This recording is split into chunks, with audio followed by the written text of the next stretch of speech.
It is Tuesday the 13th of January, also known as Continental Cup Eve. Happy Continental Cup Eve for all those who celebrate. This is the Cat's Whiskers podcast.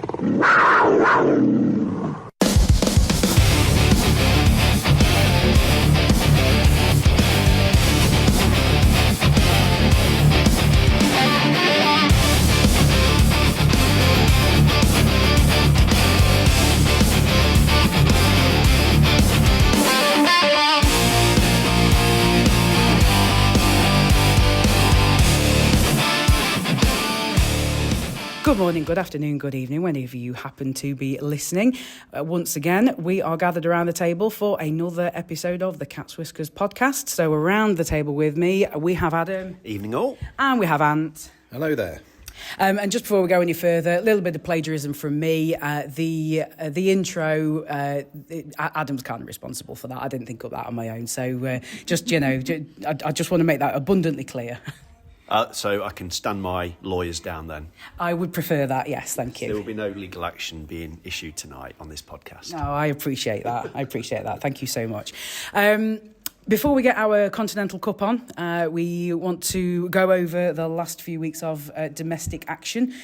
We last podcasted just prior to the Christmas Classics, and so here we are again to look back on the games from that point onwards. Before we do that, we have a couple of things that we just want to give a mention to that some friends of ours are organising, I suppose is the best way. So, Ant, I'm going to hand over to you for some details of the tours that our friend Ian Braisby is doing. Anybody who listened to the Cat's Whiskers Hall of Fame podcasts, Ian was there with us to help with those selections. Friend of the show. Yes, friend of the show, yeah. Absolutely. Well, part alumni, yes. I think we can call him now. Yeah. Anyway, yes. So our friend Ian is going to be doing some tours related to the Continental Cup. Ant, please, if you would. Yeah, Wednesday and Friday, 11 a.m. You can book online or you can pay cash on the day.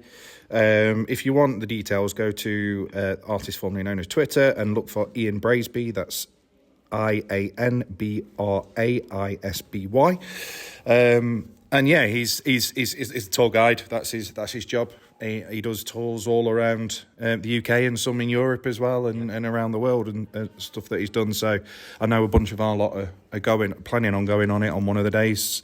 He can also speak fluent German and a bit of French as well. So I know your Adam's mate Nino has been in touch and trying to get the word out there, and I know Ian's been in touch with the reps from all the different clubs as well. So yeah, it's just, it'd be wrong not to give him a bit of a plug, really, would it, being a good friend of ours. So yeah, and he's not the only plug we're giving today. No, Paul Baum, who's generous. Couldn't make it tonight sadly, but Paul Baum's got some advertising to do. Yes, he certainly has. Paul has an idea for his next book, and he is looking for ideas. Basically, this is going to be on a sort of similar vein to his last success, the first and second versions of the Panthers Day-to-Day Guide.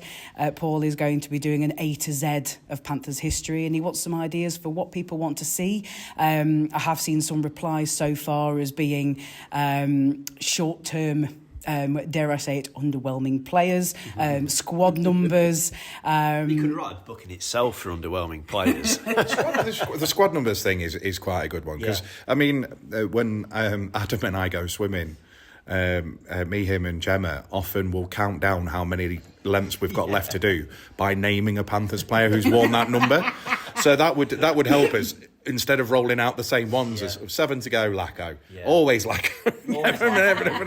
Well, that's 5, I mean, yeah, exactly. So, I mean, the retired numbers should be, shouldn't they? But the numbers definitely would be a genius thing. Paul, thank you. That's my 2 pennies. Yes, most definitely. So yes, if you can head over again to the artist formerly known as Twitter and search for Not Mr. Baum, and just send Paul your ideas of what I mean, it doesn't matter if you're an old fan, a new fan, whatever. Just throw some ideas at him for things that would be very handy in an A to Z of Panthers through the years. Yeah. So Ian, Paul, best of luck in those ventures, and I hope we've gone some way to helping you out there. Although I suspect there'll be an awful lot of homework that they do themselves or have already done. They are very conscientious in both of their fields. Right, okay, gentlemen, let's turn to the thing we loosely refer to as an agenda. Let's talk about those two festive games against our nearest and dearest. So... I don't think we're scared of them anymore, are we, really? So we went up to Sheffield and took a point away. I mean, an overtime loss is... Yeah, I mean, it would have been nice to have, done the double, as it were. But, given where we've been in previous seasons, I think a point's it's not an awful result, considering that we took the 2 points in our own barn. But that's the key thing. I can't remember if it was it on our last one, or when it was on 3-on-3, or whether it's just in bunkers with you lot. But ahead of those two games, I said I wanted a minimum of 3 points. And one of those games where Sheffield don't get anything, called it. Job done. Yeah, I mean, I'm sure we'll come on to the Coventry debacle in a minute, but two fantastic performances, and again, we've talked about this on this team already. We went 2 down and I still weren't worried. And managed to pull it back, and deservedly got. I mean, we were unlucky not to win on the Boxing Day as well. So two terrific games of hockey as well, I think. Aaron Fox's Mardy aside in our game, but 2 terrific games of hockey. I think Ant's right there. I watched the webcast of the game in Sheffield on Boxing Day, and I thought it was an absolutely brilliant game of hockey. I thought the quality was good. It was a really high calibre from everybody involved. It swung back and forth. We had the lead, then they had the lead, and then we clawed it back, right at the end and got ourselves a point. So there's really good ebb and flow to the game, and it just felt like every shift was important. Because some games you get dead shifts, if you want to call it that, where not a lot's happening, but it just felt like every shift was really important, and it was that intensity that was there. It was like almost a playoff game in sort of late December, which was great. So for us to get a point there, which is great. I totally agree with Ant. I think 3 points, from the pair of games against Steelers was probably needed for us to sort of, put a marker down and say, we're not fearful of you anymore, Sheffield. We're not worried about you. We trust our own sort of ability, and we can actually get the better of you, which we did. So that was great. And it was a great goal, to be fair, by Robert Dowd in overtime to win the game. It always is. God, it's always Dowd. Always Dowd. I know he's annoying so and he always seems to pop up with those moments of magic. But fair play, it was a good goal, even though it did sort of rob us of that second point. But I think it was mission accomplished in those pair of games, and the home game as well. Couldn't agree more with Ant. 2-0 down. But we've been there before against Sheffield. Certainly have, yeah. And, that must be playing on Sheffield's mind a little bit. There must be a bit of a mental complex there forming on Sheffield. Good. and not before time as well, where, they need to sort of think, well, how much of a lead do we need on these guys, before we can sort of say that we've got the 2 points in the bag? Because obviously a 2-goal lead's not enough. No, and it hasn't been on previous occasions, so it was good to see that we did stick with it. I mean, leading up to the games, though, I was spoken to you guys off mic. Is that the we're off the record? Off the record. And said about I was starting to get a little bit worried because of all our injuries that were mounting up, and obviously the more you play short, the more likely you are to get more injuries and whatever, because the players have to try that little bit more. But how key was it, and this is a question for you both, how key was it to get some of those players back for that Boxing Day game, and to actually be able to pretty much go out with a full strength team on that Boxing Day game, to the point now where we're rotating defenders this past weekend. Well, I mean, let's not forget we've got Curran in as well. I knew there was something. Yeah. So his name's on the agenda in front of me. But yeah, we got Curran in, which was very, very timely. How could you forget that, given how big his name was on his jersey in Sheffield on Boxing Day? I know. I thought was it done with stick tape? It looked like it looked like a very, very lastminute.com job. I mean, you definitely could tell who he was on the webcast. Yeah. But the funny thing was, though, his name's not appeared at all. I think there was a sufficient ridicule. So as the Panthers thought, now we'll give that was a bad job. We'll just give him a jersey with a number on from here on in. But yes, I think having a full strength team does a lot for your confidence, especially when you've got historical results like we've got against Sheffield. Going in with a full complement of bodies is huge. So that was good. And it's now them that are suffering with injury problems. I know they've got the clearance. The Richie clearance has come through in the last couple of days, so he'll be a big. You'd think he'd be a big player for them, but now it's them that are suffering with injuries and what have you, and 2 points out of a possible 6 in Scotland. So and for them as well, it's sort of a critical time of the season because, like Ant just said there, they've gone on a bit of a bad run of late.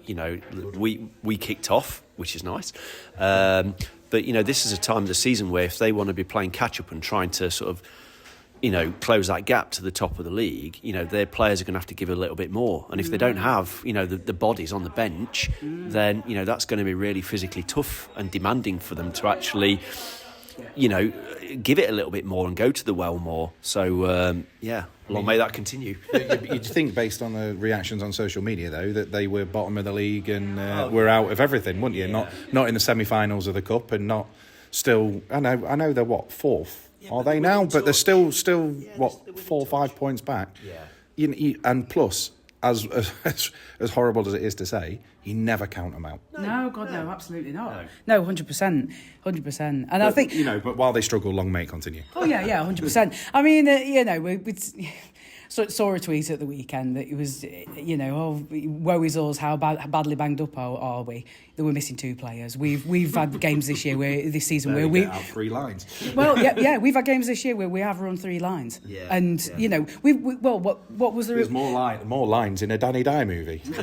Oh, good Lord. Dear. Well, there was it a game in Glasgow where we put Cooper's Eck up front because Stridsberg was in and that was the cup. That was the Challenge Cup, the playing game. Yeah. I mean, we've had a defenceman playing forward and still won. I mean, cry me a river, guys. Quite frankly. Just one thing I do want to touch on. Mr. Christmas lived up to his name, Mr. David Noel. Ooh. Oh, did he have a Christmas or did he have a Christmas? So he scored twice in Sheffield. He scored again with the home fixture the day after, and then goes and scores on New Year's Eve when we were playing the Blaze. That's quite the run. For a defenceman. Game-winning goal in Coventry on New Year's Day. Exactly. So what a festive period David Noel has had. And, just an honourable mention, well, I'll say honourable mention, it's not very honourable, but jumping ahead, he's broken another netminder. I mean, who the hell wants to get in front of that shot? I just don't. I mean, even Corey Nielsen would have to doff his cap to David Noel's slap shot. What's his face from the Mighty Ducks? Where they just put him on to take the shot and then everybody dives out the way. Yeah. I mean, I love David Noel. I absolutely do. I think he is fab. Yeah. He's probably been the key sign, the not the key signing, the more obvious signing, I think, out of the newbies on defence, right? We had a question, didn't we, about that? We did have a question. Go on then. As you've mentioned it, so it's kind of a two-parter, but we'll go to part 2 of this from Darren Utley. At the halfway point-ish of the season, who's been your favourite new signing for both D and forward? So he says is Noel and Armour. I'm straight away, because we did have a look at this prior to hitting the button today. Straight away, Noel, Marcineux. Absolutely love the pair of them. Marcineux is currently on a 7-game point streak, so I love him even more, quite frankly. Adam? I think it's hard to look past David Noel on the blue line. Probably Marcineux as a forward. Although it's interesting the comment and the reference to Armour there. It's like we were having a chat during the game the other day against Fife, and it's remarkable that Armour's goals are from such close range. I don't think he's scored a goal from outside sort of the hash marks of the face-off circles yet. At the right time. Exactly. Yeah. Hang on, didn't David Alexander Beauregard make a career out of that, Adam? He absolutely did, and a very good career he made out of it too. But I think, again, getting back to our good friend Ian Braisby, he was like saying to me, where if you sort of like added the lengths of all the distances of Armour's goals like together, it still wouldn't go from one end of the ice rink to the other. It don't matter. So you've picked Marcin and Noel as well. Yes, I've gone with the same. I'm going to pick two different players. Go on then, you do that. I'm going to go with Stridsberg for the D. Okay. I know he's only been here for a cup of coffee, but he just oozes class for me. And I think now he's had a couple of games back to back. He's obviously had a few weeks training and everything with the team. I think when we signed him, he'd been injured for a bit. Yeah. So I think he's going to be a massive player for us in this back end of the season. Yeah. Having that ability to rotate those import D men is going to be massive. And obviously, we were talking over the weekend, weren't we, about like potential, because there's no import limits for the Conti Cup. So could you see us playing 7D in one of the games? And as well as because I think the squad sizes are slightly larger, aren't they? I think you can have 22. Yeah. So bring them all in. Bring them all in. There's that possibility, but for the forwards, I can't not say Chase. The man, he just oozes class. I know he gets a bit of flack from certain fans and what have you, because he seemingly drifts in and out of games and stuff. But for me, he's got that X factor. If anybody's going to make something happen out of nowhere, it's going to be him. Yeah. And and he's always, like I was saying to you before we started, like the last. He's he's in the top 10, I think, for total points scored this season in the fantasy league and what have you. So, yeah, and I think I still think there's more to come. But yeah, I mean, the guy's just class, right? I agree. I think we've had a few conversations about Chase Pearson over the last few days away from the podcast. Just on our sort of WhatsApp groups, and I think it's fair to say that Chase's hockey IQ is just off the scale. He's so gifted in terms of like seeing that next pass, that next play. Well, you don't get to the show by accident. Exactly. And although he didn't have a lengthy career in the NHL, he still got there. Exactly. And I think the issue is, and we sort of had a bit of consensus around this, is the problem might be, and it might explain why sometimes he's slightly ineffectual out on the ice, is that if you don't have two other forward line mates that sort of on his wavelength, then it might look a bit choppy and disjointed. Honestly, I think you can't look past these streaks that the lights of that his line mates are going on. Yeah. Look at Doherty over that. He started off quite quiet this season, compared to what we were expecting, and the last couple of months, the man's been on fire. Yeah. He's properly stepped up since Fossier went down. Yeah. And you can't underestimate the potential of having a player on the ice who attracts so much attention from the opposition that frees up space for everybody else. Yeah. Well, I mean, and he's that good that he can hold on to the puck under pressure like that as well. So. Well, we've had a short period of Chase Pearson being injured, and so then you've got to try, and that was early on in the season. So then, at that point, you're still figuring out your line combinations. Yeah. You're still figuring out where the chemistry is, and then when the chemistry did sort of click, and it was Pearson, Harris, and Marcin, then Harris has obviously got injured more recently as well, so that's thrown things around a little bit. So again, Harris is another one. He started off quite slow at the start of the season, and like Armour started off quite slow, but then the last couple of months they've got firing and what have you. So yeah, no, it's Pearson for me. Yeah. I know he puts himself out there as the player as well. Fair play to him. They're my two. The one thing I'd say about Chase Pearson, and sort of like really hit the nail on the head, is that it is really noticeable how strong he is on the puck. And I suspect that might be because, he's got an exceptionally long reach as well. Can sort of keep the puck at arm's length stick's length, I should say, away from like anyone that wants to try and engage with him, whether it's a D-man or a, opposition forward. So, and I think that in its own right is a really good trait to have as a forward. And, he's not like the most stacked guy that's ever pulled on a Panthers jersey. He's quite tall, very lean and slender because of his lifestyle. He does have a surprisingly large amount of sort of upper body strength, and added to his long sort of reach to keep the puck away, then I think that probably what gives him a bit of a competitive advantage over other sort of similar players that sort of share his hockey DNA, for want of a better expression. I think one positive thing we can say about all of the new guys and the returning ones as well. Name one player. When Fossier's back, when we've got all these injuries. I'm going to say this. Who are you dropping? Well, because I ain't got a bloody clue. Good luck with that, Danny. That kind of leads into the part one. I'd like to keep Curran. I know he's only here on injury reserve. I'd like to keep Curran, but then who gets dropped?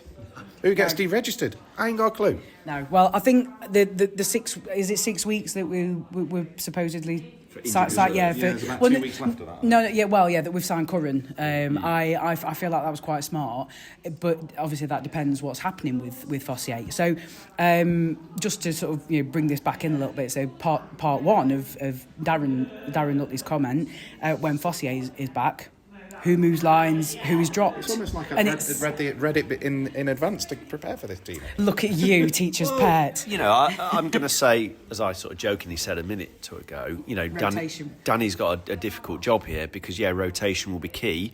And Ant's right, to be able to rotate players a fully fit and fully healthy roster is a real sort of godsend when you get this side of Christmas. Well, go on, sorry. And what I was going to say is, as much as I love Foss, and I'm a big fan, and I think, anyone that's listened to this podcast before Man crush, will know that I've got a lot of time for him because I think he's an exceptional player, and like Ant thinks Chase has got that X factor, I think that Foss has got that X factor as well, just because he's immensely creative as a hockey player.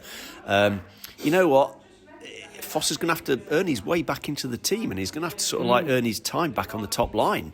But he's also going to be spending some time getting back to somewhere close to fitness, because that's a long time to not be playing. And also, I haven't seen him on any of the socials, so you'd have to assume he's not training at the moment. So that's going to be a bit of a road back to recovery. But let's look, because one thing I did make a note of was all the healthy scratches. So the bulk of the healthy scratchers, I don't know how best to put that, has been Stridsberg. So he's been very patient, and obviously he's kind of responded to that because he scored an absolute beaut of a goal on Sunday.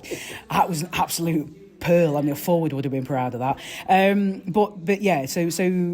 So Stridsberg took the lion's share of the festive period, being healthy scratch. And curiously, and I'll be honest, I don't disagree with this. Cooper Zek was the healthy scratch on New Year's Day, and I did comment to the guys sat around me on New Year's Eve that he did look a little bit off pace, and I think that was probably Danny Stewart dropping him on New Year's Day. I wasn't shocked about that, to be honest. You say draw, he could have been rested. Exactly. If he wasn't feeling 100%, he might have just been 100%. Given the night off. He could have had the Christmas flu. Yeah, exactly. We've all had the germs, so it could have been any one of a number of things. Us, by the way, we didn't give. We didn't give him the germs. No, not guilty. But so as I say, Cooper Zek was the healthy scratch on New Year's Eve. Then we've had 2 games consecutively where Hildeman was the healthy scratch. And then curiously, even though because we've got him for a short-term period, so then there was Curran scratched for 2 games against the Giants and the Flyers. Stridsberg scratched against the Giants, and David Noel, which I again, before we hit the button, I sort of wondered if that was maybe a rest up move. I think now we're seeing the benefits of rotation.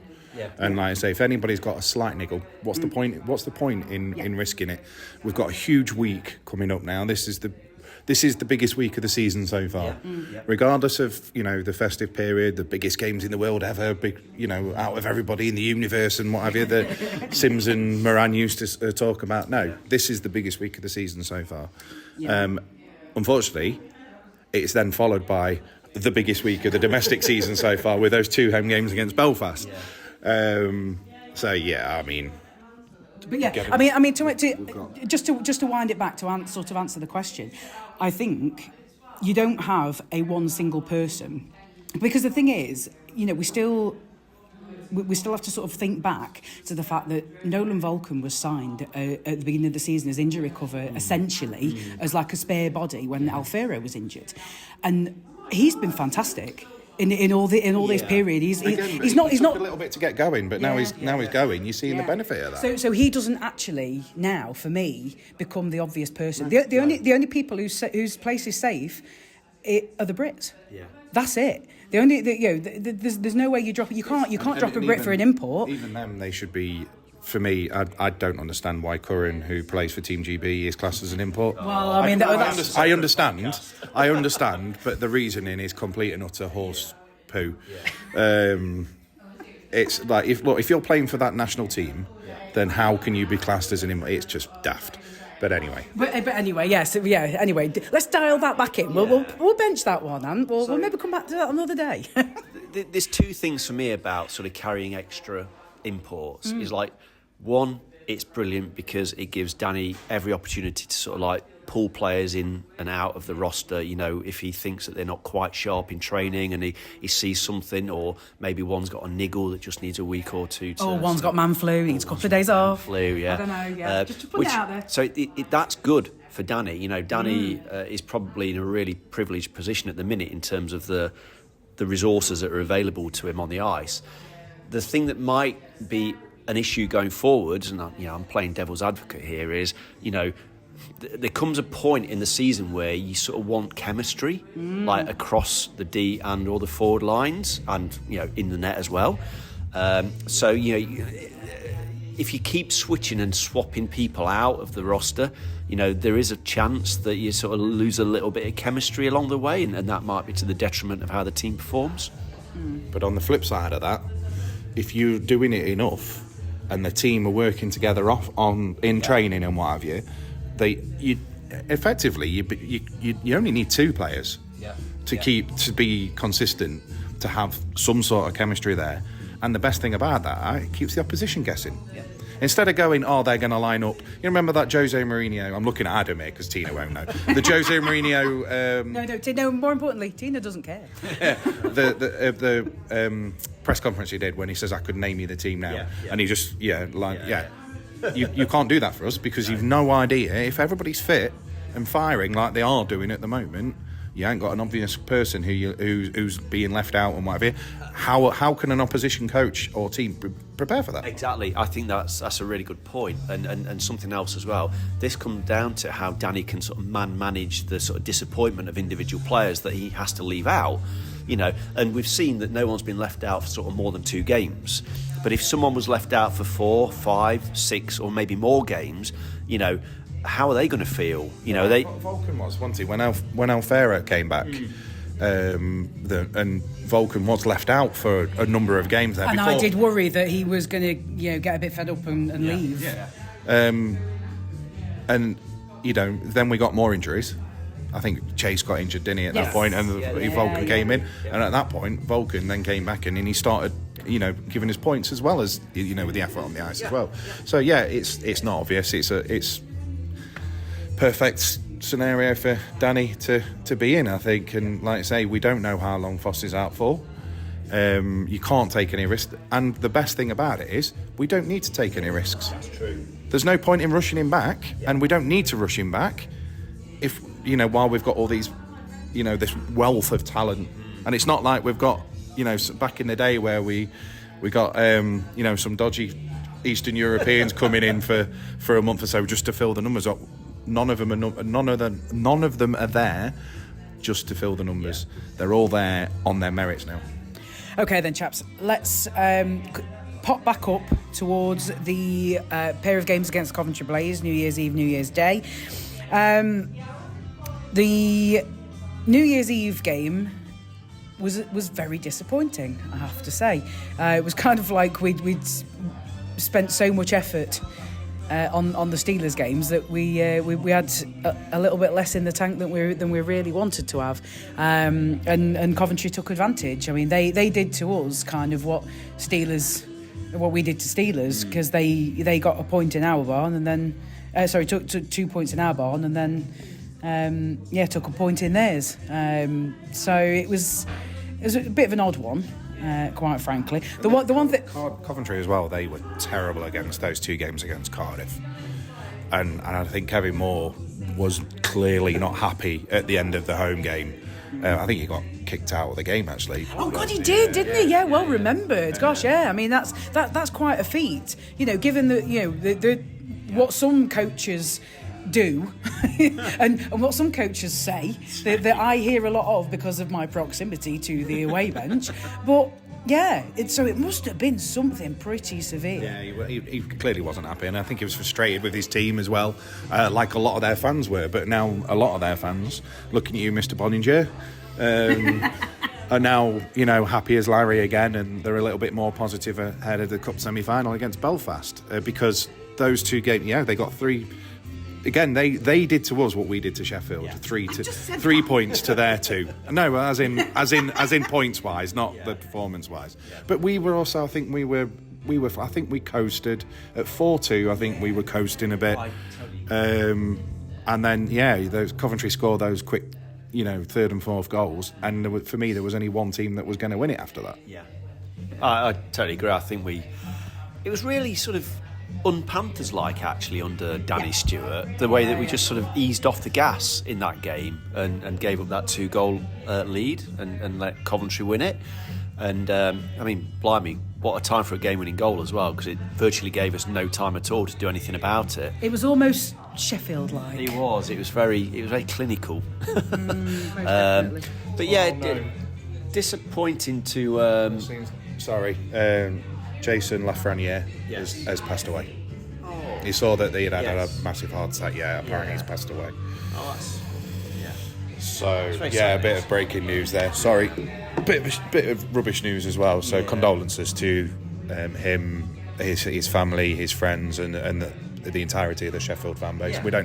We don't do it a lot, but in times like this, the hockey community, we has one. I know he was It was before my time, but he scored the game-winning goal against us in the playoffs. I'm sure. Yeah, he's a good player, and I know one that Dave Sims has got a lot of time for as well. Well, didn't he? He's named his little own personal pub after him, and he's called it Lafreniere. So, all right. Which is somewhat of a nice, lasting tribute and legacy.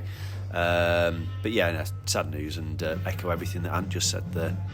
Yeah. What were we talking about? Sorry to interrupt. Yeah, no, I think what I was saying was, Coventry left it very sort of late to beat us, and we didn't really have the time to do anything about it and come back into the game. But the thing is, I think because we were in coast mode a little bit there, it's difficult to go from coast mode to sort of getting your head back in the game. Especially on the back of such a streak of games that we were playing as well. Time does come into it. Yeah. At all, of course. So, yeah. But then we reacted, and it was a gutsy win the following day on New Year's Day, wasn't it? I mean, you went down, didn't you? Well, before we do sort of move on to that New Year's Day game, the one thing I just want to say about the home game on New Year's Eve, Spencer's goal was a thing of beauty, and I don't know. I don't know where he came from or how he ended up in the position that he was, but it was absolutely beautiful. Sorry, go on. Yeah, Adam, you went down to Coventry. I did. And also You stood at the glass with Jono. I stood at the glass with Jono. You stood at the glass. Yeah. And you watched all 4 of our power play goals go in. Oh, I mean, what? But 4 power play goals. We won 4-3. 4 power play goals. Yeah. What the deuce? Yeah, I think there was some upset from the Coventry fan base about that, weren't they? They were saying the referees tried to win us for it, but I think exactly. Anyway. There was a lot of consternation coming from the Coventry parts of the Sky Dome on that game, but our power play was absolutely poker hot. It was firing so well, and we were moving the puck around with purpose.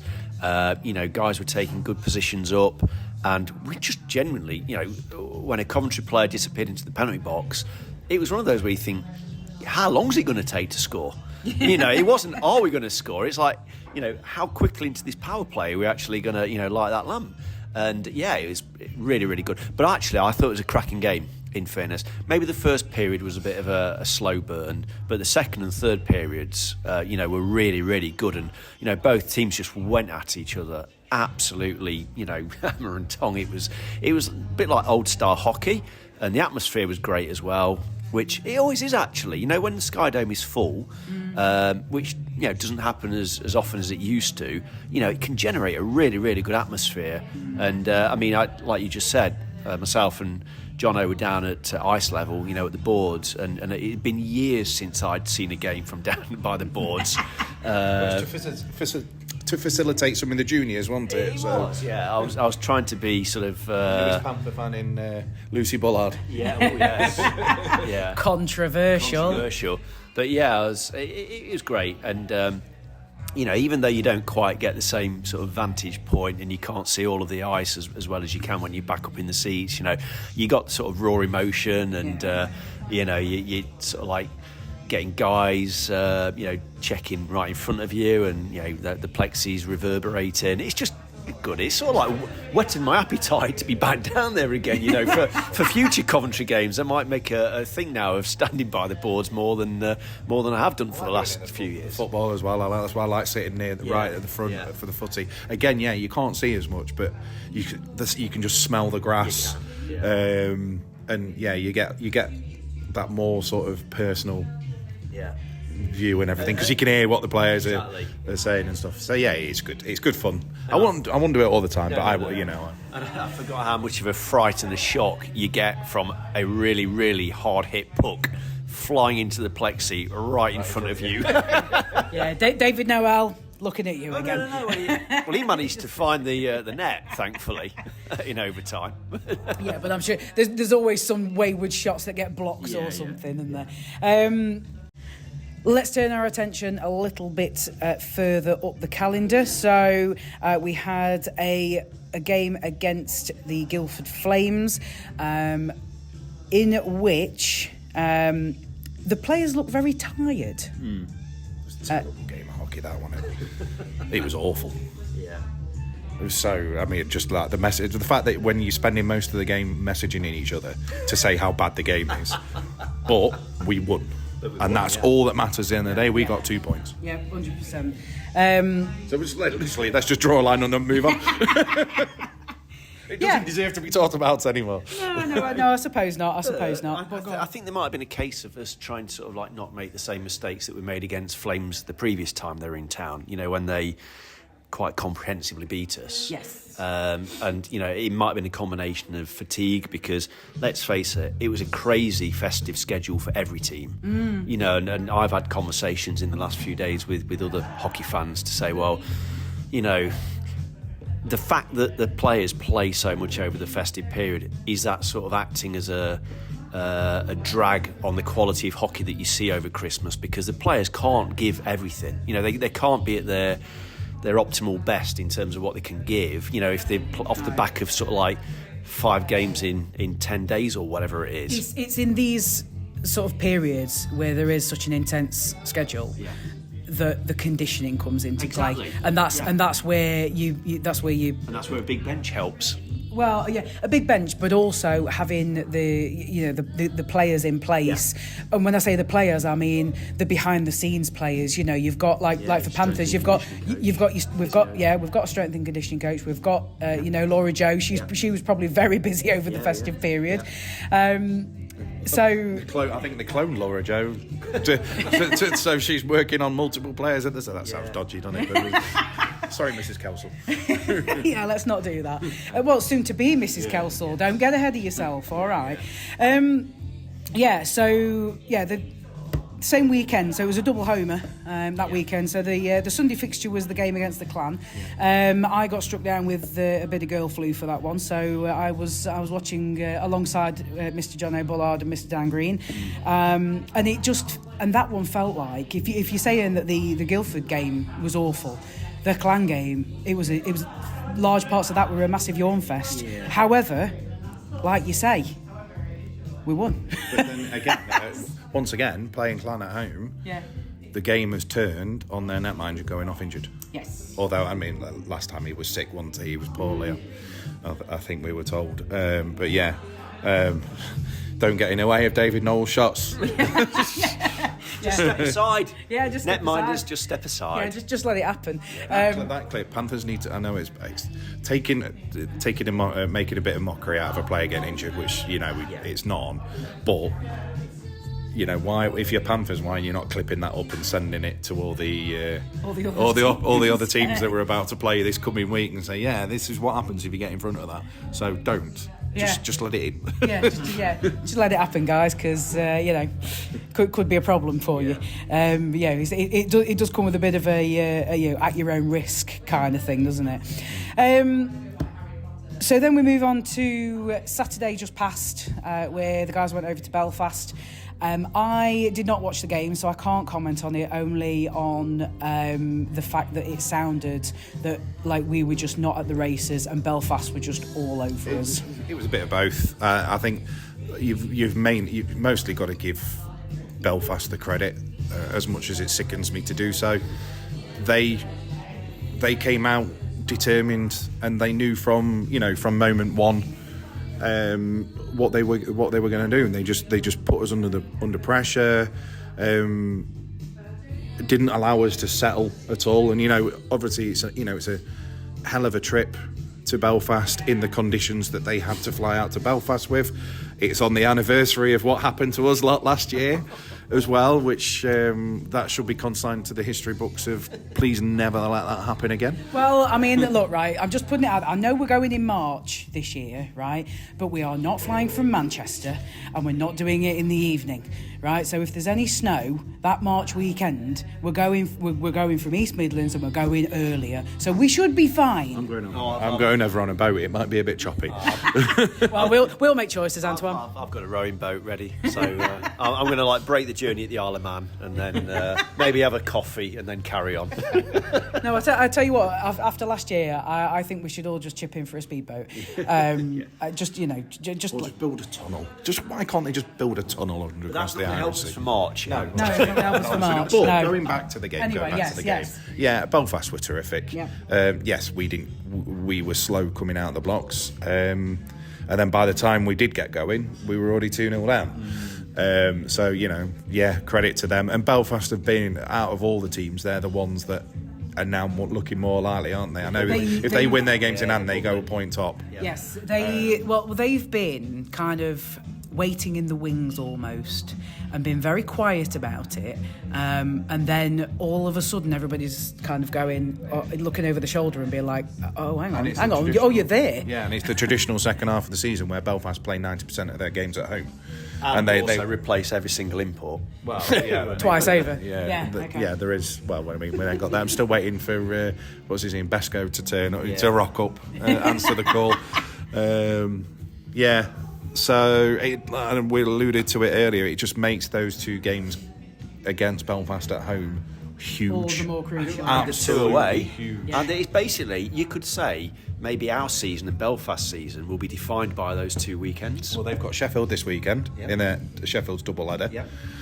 You'd hope that Sheffield's win. This is bad, isn't it? When you want in Sheffield to win a game, but I would be hoping for a split series, but no more than 2 points each. Yeah. Regulation win for each. Yeah. That would be the ideal scenario for us. Yeah. But then those two home games for us. I know last season was the first season. I mean, it was the first season for a lot of things. We beat Sheffield, and the way we've been playing. But we actually, Belfast had been another team that we'd maybe get one win out of the season against them, and then get beaten every other one. Last season was a different story. Yeah. So I think those two home games are just absolutely massive now, and it won't surprise me to see. I know we know of a few coming over for it, but based on their run and everything like that, it wouldn't surprise me to see that away block completely sold out at the end. You say that, but our crowds over the last few months have been incredible, so there might not be that many tickets available for Belfast fans. I don't know what sort of arrangements a club have got with each other to sort of guarantee a certain number of of tickets to Belfast fans. Based on how the guarantees run for us, for everybody else, I don't think there will be one. I think it's a case of now first come, first serve, no matter who you support. I mean, there's been a few games recently, albeit against sort of like the teams that don't generally bring lots of travelling fans, where, Block 1 has essentially now become a mixed block. Yeah.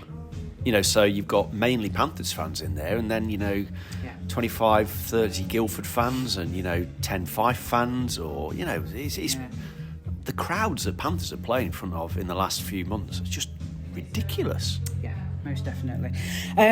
So we'll bring ourselves up to date calendar-wise. The game Sunday just passed against the Flyers. It was a pretty even game through the... I've just spotted something I've missed on the, in inverted commas, agenda. Just want to have a quick mention. Jordan Kelsall scored what apparently was a fantastic goal over in Belfast. The only goal, as it turns out. And Saturday was the game where Brendan Harris returned. So that was a positive as well. Good. So and he, I think he played really well on Sunday as well. So it looks like he's not really missed much of a step, to be fair. So, game against the Flyers, pretty even going through 2 periods, and then it kicked off. So, I mean, you've got the incident. So, Winquist lost his head over something Hildeman said after one of the goals and just went after him, or tried to go after him, but Danny Beresford did a very good job of almost rugby tackling him out of the way before anything became a really big incident. So do we know any expert lip readers that could try and analyse the video and see what Hildeman actually said? I mean, I'm more bothered about the officials getting involved. They, somebody's going to get an injury when hockey players are charging at each other like that, and Hildeman knew he was coming and he was ready for it. Referees getting involved like that, you're going to get hurt, and it could potentially be, you could injure the player as well. It could go either way. Just let him go. Well, I mean, just let him go. In fairness, I think it was more of a reflex action. I don't think it was necessarily a planned thing. But I completely see where you're coming from. I do. I totally agree with that. I couldn't agree more. I think those sort of circumstances, let the players sort it out themselves, because there's clearly a beef between them, or whatever that Hildeman said was so sort of off the scale and off the register. Was it 4th or 5th goal? Pass. Yeah, not sure. This is what happens when you score 7. I know, yeah, you kind of... The goals blend into one. Yeah. It was after Armour's power play goal. Yeah. That's as much as I... From about 3 inches. Yeah. He's added another few inches to his tally. Maybe he's got to the red line at this point. I don't know. Maybe he's got to the centre line. Yeah. But yeah, it did sort of cause a bit of bad feeling, a bit of a ruckus, and then the crowd seemed to pile on Logan Nielsen because he decided to have a shout. Well, Tetlow went over to talk to Nielsen first, and Nielsen didn't seem to want anything to do with that. And then I think he was having a go at Armour, and Armour was just laughing at him, which I thought was quite interesting. And then the crowd started to get after Logan in a real big way. Yeah. The crowd made it known. It wasn't unexpected. I enjoyed the game because, the first period wasn't brilliant, but the final 2 and 3, there was something happening pretty much every shift. It was one of those where, the quality of the hockey wasn't the best in the world, but you always had to keep your eyes out for something that might be happening behind the play. A bit of stick work, or, some verbals going on. And it's like, that sort of team this year. That's the team that they signed this year, and and they've been picking up some big wins over the last. Since Christmas, they've turned since Booth and Lucic have come in. They have really turned it around for him, and so now we're done and dusted with Fife. I'm so glad we don't have to go. I'm gutted we don't get to. Oh yeah, we have got one more. Yeah, we've got one more game at home again. But that's less to worry about than it is playing them in their barn. Exactly, because I saw the highlights of the Steelers game against Fife up there this weekend, and that place sounded loud. You know, it was a big crowd. I think it was over 2,000. It Obviously, was, there's a lot of yeah, Sheffield yeah. fans up there because Yes. it's part of the triple header. But I think there was still a lot of home fans there. And we all know around this table, you don't need many vocal Fife fans that are like invested in the game Well, I think be it's, noisy. it's probably good that we don't get to go, unless we play him in the playoffs. It's probably good that we don't get to go there again this season. Yeah. As much as we love a trip to the elbow room, and we do, based on what happened in the last game with a couple of knobheads in that 5 block. It's probably good that we've got a bit of time to cool down and have that break between them. I just hope none of those said knobheads make it over to. And I apologise for kind of a sweary word there, but it's used. It's used in genuine love and respect for those knobheads that did do those gestures in 5. And until Tina tells me off, I'm going to keep using it. Well, I'm going to leave it with you as the man who does the editing, as to whether or not. I mean, look, I've had a swear word left in before, so you know, I think you pair a owed one. Yes, Adam's just sort of voraciously pointing at a point on the agenda. Yeah. So Richard Davis got in touch with us. He says, on another note, David Booth at 42, some player. Well, sadly, he's 41. So, but Richard, you're on David Booth's wrong side there because you aged him by a year. Regardless, right? Yeah, me and you are of a similar vintage. Could we do what he does as well as that? No, we could not. And I've got serious hair envy as well. But he's been magnificent, isn't he? What He's been magnificent. What a player for 41. You know, just to come into this league, having never played here before, no reference points. Was he in Australia? He was in Australia, which you know, if there's on the off chance anybody listening in Australia that's a big fan of the Australian Ice Hockey League, you know, I've seen a few games on YouTube over the years, and the quality isn't great. Well, so our lot, the players that play here tend to go over there. Conditioning, really. Yeah, Marco's been over. Yeah, our off season is their season, isn't it? Yeah. I think Rory Rawlick, who used to play in Dundee, has just been announced as, I think, Melbourne's coach. So, yeah. Well, Jay Galbraith was over there for a while, weren't he? He was. But, I mean, yeah, David Booth, I mean, blimey, what a player. You know, he just, every shift. I always use this in football. I don't think I've ever used this phrase to describe an ice hockey player before, but what a Rolls Royce of a player. Yeah. But as well, it's just like, I know we won't go into the reasoning that Lucic has ended up in this league because whatever it is. But you, well, let's just say, as a Bruins fan, I'm very conflicted. As a Flames fan, I'm exactly the same. And he's never been a pacey guy anyway. No. And he will take a bit of time to get his legs back and everything because he hasn't played for so long because of what's been going on and what have you. But again, what a player to name-wise to have in this league. I don't necessarily... He got a Gordy against Sheffield. Yeah. I wouldn't necessarily... I might be wrong with this, actually, because I haven't looked into David Booth's CV, but it's... Lucic is the player with the most NHL games, probably, that we've seen in a long time, maybe a good decade. This is probably McGrattan and Janssen and that lot, yeah. It's Janssen. Yeah, whatever. It'll always be that to Anne. So, right. Just while I am hovering over Richard Davies' comment, so that's domestically, we're all caught up, thankfully. We can just turn our attention to this week's festivities, as it were. Richard Davis also asks, overall, what would be a good outcome of the Continental Cup? Winning. Yeah, win it. Yeah, I mean, I'll be honest. It's part of Anne's quadruple. To be fair, he does clarify that by saying, if you'd have let me finish. Win it and have injuries or come out injury-free. I think, unless we've got like 5 or 6 players going down, I think we've got a squad capable enough to again, you rotate in your games. It's good having the third, we played Wednesday to get used to the European game, and then we've got a day off to watch the others do it, and then we play Friday and Saturday. So hopefully we're in the evening game on Saturday and it's trophy number 1. But it's going to be tough because there's some very, very good teams coming over. I think pretty much every team is top of their league.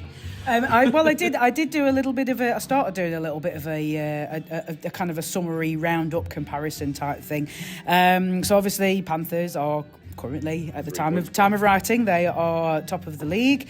Mogo, they are on top of their league, and their league is a 9-team league. Angers, they are top of their 12-team league. Herning Blue Fox are top of their 9-team league. Torpedo are third currently of their 10-team league. And go on, Adam. Remind me of it, because I don't want to butcher this. Katowice are second in a 9-team league. So everybody is, challenging for the title. Yeah, most definitely. Domestically, everybody in this competition is doing really well. Yeah. And the one thing I did make a start on doing before we gathered together here, I had a little look at goaltending and current what everybody's running on, goals per game and save percentage wise. It's everybody's bringing it. Everybody is bringing it. The numbers are frightening. Yes, they are. If they're splitting the games. Yes. Wow. To be less than 2 GAA a game. Whoa. Yes. For a team that's third in the league. Yeah. Yeah. So I'm glad we're not playing the teams that are first or second. Yeah, most definitely. I mean, yeah, it's the goals against that is, kind of. It's frightening, to be honest. Angers are there as well. You can sort of see with most teams who their sort of number one is and who's been played the most. Yeah. Like you say with Torpedo, they've got a fairly, they've got a bit of a split there. The clubs are coming from domestic leagues that we're used to playing as GB. Yes. Now as well, not in the top group, but obviously France and Denmark sort of a bit like us, aren't they? They're up and down, up and here. Well, Denmark aren't they? Kind of established, but. There shouldn't be anything for us to be surprised about in any of these things. I know Panthers have done their ones to watch, and they've cheekily, for me, they've picked pretty much ex-Panthers players, although that said ex-Panthers players are the top scorers on said teams. And then they've also picked players, if they don't play for Panthers, they've played in the league at some point. Yeah. So it is, familiar faces to the league and everything. We know that obviously they'll obviously the respective teams will lean on the likes of Anderson and Sarkarnis to get an idea of what the British game's like and everything. JP will know exactly what the game is like, and I'm looking forward to seeing him, and I'm hoping it'll be nice. You want a bum slap, don't you? Yes. He wants a Jonathan Paraday bum slap. Yeah, it'd be great to face them in the final. Yes. As long as we win. I think they'd probably be the team that I support from the other group. Yeah. Which is strange supporting a French team, but for that reason. Just give a bit of credit to Panthers, because I think the way they've sort of built it up over the course of like the end of last week, through the weekend, and then into this week, ahead of the tournament, has been really, really good. And I've obviously, unless you're an absolute expert on European hockey, you wouldn't really know a lot about these teams other than, they exist. I'm expecting Noel Gillespie to come out and do a pre-article for it. Exactly. But No. You've got till midday tomorrow. But it's a Panthers tournament. Yes, I know that. But he loves his Euro trips and his Euro hockey, and he's like you, Tina. He's a hockey geek at the end of the day. Well, there is it. Yeah, me and Noel do share a bit of nerdity. But I'm going to message him now and tell him to listen to the podcast. But fair play to Panthers, because I think they've pitched it at the right level. They've sort of just given enough information about each of the other teams that are involved in the competition. They haven't sort of overdone it, in my opinion. They've gone in on the right level, knowing that the majority of fans probably don't really care about the opposition teams, because they're not of concern to them. They're there just to support the Panthers, and I really do hope, from my heart, that as many Panthers fans as possible can get to all of the games for Panthers over the course of the tournament, because the pricing has been incredible. Value for money is just off the charts. For anyone that's lucky enough to have time off work that can get a tournament pass, I mean, that is incredible pricing. So I think it works out cheaper to buy the tournament pass, even if you only go to the evening games, rather than buying the individual games. Yeah. So I'm just hoping to see pretty full stands, for all of the Panthers games. And as a hockey fan, you two were saying that you're hockey nerds. I think I'm a hockey nerd as well. You know, No, I'm not. I'm not. Okay, well, yeah, Tina and Noel, but I Yes. am as well. Yes. But you know what? When you play in a league of 10 teams and you play each other so often, it's actually nice to see some new teams. It's so refreshing, isn't Exactly. it? Yeah. I always get. Previous years, I've got so underwhelmed about pre-season because we're playing elite league teams, and Panthers pre-season this year, I was so disappointed that I could get to so little. Yeah. So I know exactly what you're saying. Yeah, and it's good. It's a challenge because we're going to have done some scouting on these. Well, certainly the teams in our group. So they're going to bring something different. There might be a sort of different style of hockey to what we're sort of accustomed to seeing in the elite league in the UK. All in all, it should be a really, really exciting event. And any fans of the teams that are involved in the competition, I hope we make them very, very welcome in Nottingham. I hope we sort of show Nottingham in its best light, and we're very hospitable towards our fellow hockey fans from overseas, because I don't want to sort of like elevate us above any other sort of town or club in the elite league, but we are a hockey town, and I hope that at the end of this tournament, however Panthers do, we can sort of look back and say, well, however the hockey went, we put on a good tournament, and we sort of made everyone feel welcome, and we just put a good show on. Yeah, most definitely.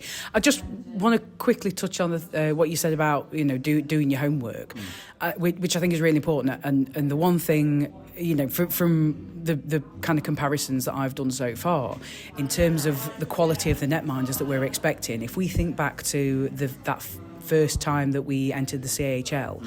And we'd not fully embraced four-line hockey yet, but at the time, it was during the sort of time where kids in to do it, didn't we? We brought the kids in too. But at the time, it was still when Craig Kowalski was like amongst the top dogs of the elite league goaltending.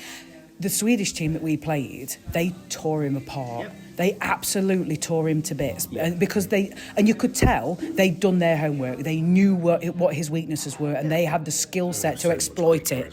Oh God, yeah, of course. It was one of those games you get an absolutely hump. Was it 9-1 in the end? I think they got double. I feel like they got double figures. But it was horrendous. But it was one of them. It was like I think what. Probably going to make myself unpopular here, but the modern day hockey crowd would sit there, watch that, and boo. I wouldn't. No, God, no. You just had to sit back and just go. Appreciate the quality. Yeah, it was devastating because of the result, because of the goals that were going in, and the rapid rate at which Panthers were conceding. Yeah. But it was devastating because you're just looking at that Swedish team and thinking, yeah, fair play. Yeah. and they probably never got out of third gear either. No. But since then, the bridge has closed massively. Mm-hmm. Like Belfast have done okay this season, but previous seasons Sheffield did really well last season. Well, look how we. Look how we learned from it. Yeah. The next time we went into the CHL, we came out with wins. Yeah. We beat first team to win overseas. First team to get to the knockout stage. Yeah. And let's not forget, gentlemen, who was the first UK team to win the Continental Cup? Oh, hang on. Yeah, that was Panthers, wasn't it? We did it the hard way as well because we had to play that. We had to play the pub teams round. Yeah. Well, yeah. This is the thing. Yeah. The bloody Spanish binmen and the Turkish dentists or whatever. You welcome everybody else. Yeah. We did that, so you don't have to. So how about just? And we played full strength teams in the final, unlike somebody who won it last year, who played a team and a half. Well, they're going to say Stephen Anderson's going to be quite pleased that he can actually make it over this year, isn't he? Was he one of the ones that weren't allowed over? Was it his entire? I believe so. Yeah, but I believe so. I seem to remember that because I kind of it just stuck with me because it was a former Panthers player. FTD. Yeah, indeed. Gentlemen, I think we'll leave it there. We are planning whether or not this will come together or not. It remains to be seen. We are planning to do a series of podcasts over the Continental Cup. So we'll be back in Bunkers. Yeah, we'll be back. I think Jamie's planning to. I think he's got a few drink steals on and stuff at Bunkers, and I know they've got. I know they've got a bit of decorations on the way. to festive it up a little bit. Yes. Depending on the length of time that we spend talking about, whatever relative things come our way, we'll either do a series of mini podcasts or we'll do one big one. We're going to wing it. I mean, I don't know. Did you say win it or wing it? We're going to. Well, I mean, just take whatever you want from that sentence. But we're going to wing it and just see what happens. I mean, I don't know why anybody thinks that we're doing anything but wing it at this point. But we're going to wing it and see what happens. But yeah, sorry, Adam, you were going to say. No, I was literally going to say show Jamie some support at the bunkers because he sort of runs a great sort of operation there, and great staff. He hasn't paid me to say this. He doesn't have to pay us. That's the thing. I mean, Jamie gets it. He's been working at bunkers for some years now. He understands the hockey crowd. And he understands what makes us tick, and he knows what to do to make that pub work. It's also lucky now as well that gone are the days where bunkers was bunkers and legend, and that was pretty much it down at the arena. Now the whole market side has opened up. There's a load of lovely eateries around the corner. Bomber are terrific at bunkers as well. Just to have potentially 6 lots of fans. I doubt we'll have any Kazakhs over, but you never know. To have 6 lots of fans coming over and mingling together, it's like a mini playoffs. It's funny you should say that, because I was going to call it a more cosmopolitan playoff final. The Cosmopolitan Continental Cup playoffs. Yeah. But on a serious point, it would be nice for fans of the teams that are coming over here. Should they be bringing any fans to meet, merge, mix, wherever, whether that's in bunkers or another drinking establishment. Because at the end of the day, and I don't want to sound too cliched, but hockey is all about friendships. Yep. And forming new friendships. We know our nearest and dearest in the Elite League very, very well, because we sort of overplay teams too many times a season because the league's not big enough.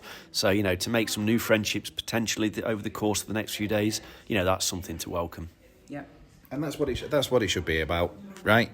I think we're all getting to that age now where it's gone are the days where you just sort of sneer. Yeah. And I see it a lot on social media from not just our fans, from teams from all across the league. But we've pretty much got mates in every single fan base, as you can tell when it comes to playoffs. And we, like Tina says, so where's Adam gone? Because he's disappeared. Because he's collecting Elite League fans like Pokemon. And then where's Adam gone? He's over there with Jordan from Fife or something. It is what it is. It's great, and I'm really looking forward. We have done on previous European trips as well. Look what happened to us in Zurich. Oh, yeah. It's a great time, and it's not just us. The Belfast fans have had the same experience. The Sheffield fans have had the same experience. Absolutely. I suppose the Cardiff fans might have done. I've no idea.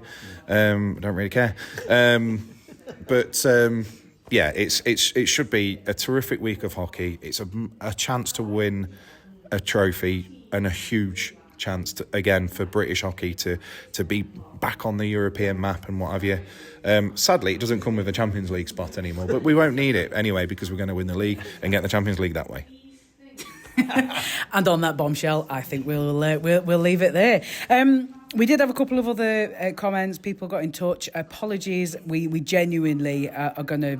We could make another podcast out of the various comments. So we'll go on. Sorry. Can I just say to Kay Funnell? Yes. Funnel. Sorry if I've got your surname wrong there, but I mean, look, you can pronounce a Polish team properly, but you can't get somebody's surname right.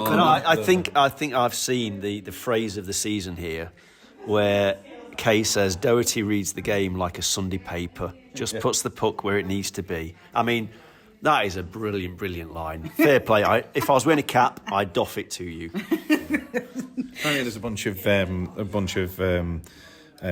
European fans in bunkers already. Jamie's saying he's having to use Google Translate. Amazing. Right, well, everybody, make sure you get the Google Translate app downloaded, because I think it's going to be useful. Right. We're going to go off and have an early night, get charged and recharged, and get ready for a week of madness. Like Ant says, a mini playoffs. So thank you very much for joining us once again. As I say, we will be gathering together over the course of this week to do a special Continental Cup podcast or podcasts. Doing one, a short sort of 20-minute, half an hour one at the end of every evening would be quite fun, actually, I think. I didn't realise we were having a staff meeting. Right, anyway, thank you very much for listening. I'm from Adam. Good night, everybody.